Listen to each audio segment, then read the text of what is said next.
ತಂಡ ಇದು ಲಕ್ ಅಂತ ಹೇಳ್ಬೋದು ಸಾಕ್ಷಿ ಪ್ಯಾಕರ್ಸ್ ತಂಡದ್ದು.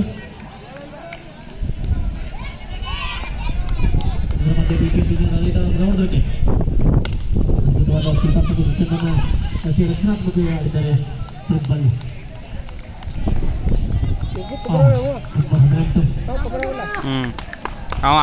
ಬ್ಯಾಟ್ಸ್ಮನ್ ಬಂದಿದ್ರು ಅವರ ಸೆನೆಗೆ ಬರೆದಿರತಕ್ಕಂಥ ಚೆಂಡು ಸಾಕ್ಷಿ ಪ್ಯಾಕರ್ಸ್ ತಂಡದ ನಾಯಕನ ಕೈಯಲ್ಲಿ ಸೇರಿತು.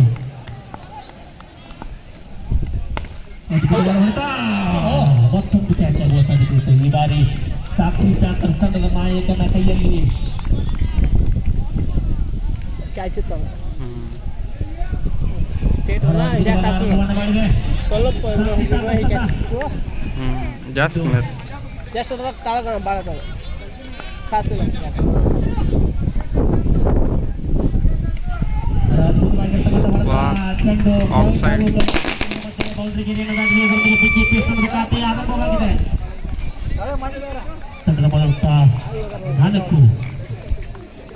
ಮೊದಲನೇ ಎಷ್ಟೊಂದಾಗಿರ್ತಕ್ಕಂಥದ್ದು ಯಾವ ರೀತಿ ಆಯ್ತು ಅನ್ನೋದರಲ್ಲಿ ವಿಶಾಲ್ ಅವರು ಕಳೆದ ಪಂದ್ಯದ ಹೀರೋ. ಇದು ನೀವು PKPS ತಂಡವನ್ನ ಬೆನ್ನೆಲುಬಿನಂತೆ ರಕ್ಷಿಸಿರ್ತಕ್ಕಂಥ ಶತಕದ ಸರದಾರ ಪೆವಿಲಿಯನ್ನಲ್ಲಿದ್ದಾರೆ.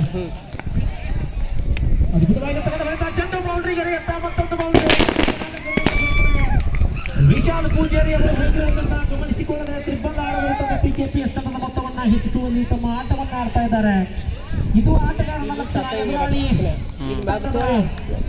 ಬೌಲಿಂಗ್ ದಾಳಿ ಎಷ್ಟೇ ಬಿಗುವಾಗಿರಲಿ, ಜೊತೆಗಾರ ಪೆವಿಲಿಯನ್ ಆಡ್ತೀನಿ, ನನ್ನ ತಂಡಕ್ಕಾಗಿ ನಾನು ಆಡ್ತೀನಿ ಅನ್ನೋ ಭಾವನೆ ಪ್ರತಿಯೊಬ್ಬ ಆಟಗಾರನಿದ್ದಲ್ಲಿ ಆ ತಂಡದ ಗೆಲುವು ಈಸಿ ಆಗ್ತದೆ.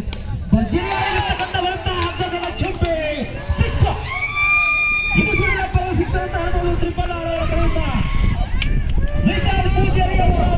ಮರೆಸುವ ರೀತಿಯಲ್ಲಿ ನಾನಿದ್ದೀನಿ, ಅಲ್ಲಿವರೆಗೆ PKPS ಸೋಲುಕೊಳ್ಳುವುದಿಲ್ಲ ಎನ್ನುವ ಭಾವನೆಯಿಂದ ಆಗ್ತಾ ಇದ್ದಾರೆ.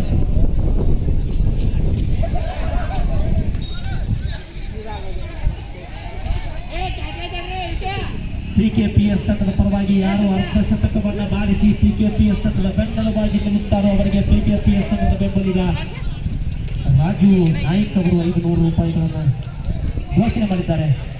ಮೊದಲನೇ ಓವರ್ನ ಮುಕ್ತಾಯಕ್ಕೆ 14 ಪ್ರಮುಖ ಹುದ್ದೆಯ ವಿಶಾಲ್ ಪೂಜೇರಿಯ ವಿಕೆಟ್ ಪತನದೊಂದಿಗೆ PKPS ತಂಡದ ಇನ್ನಿಂಗ್ಸ್ ಮುನ್ನಡೆಸ್ತಾ ಇದೆ. ಕಾದೋಣ,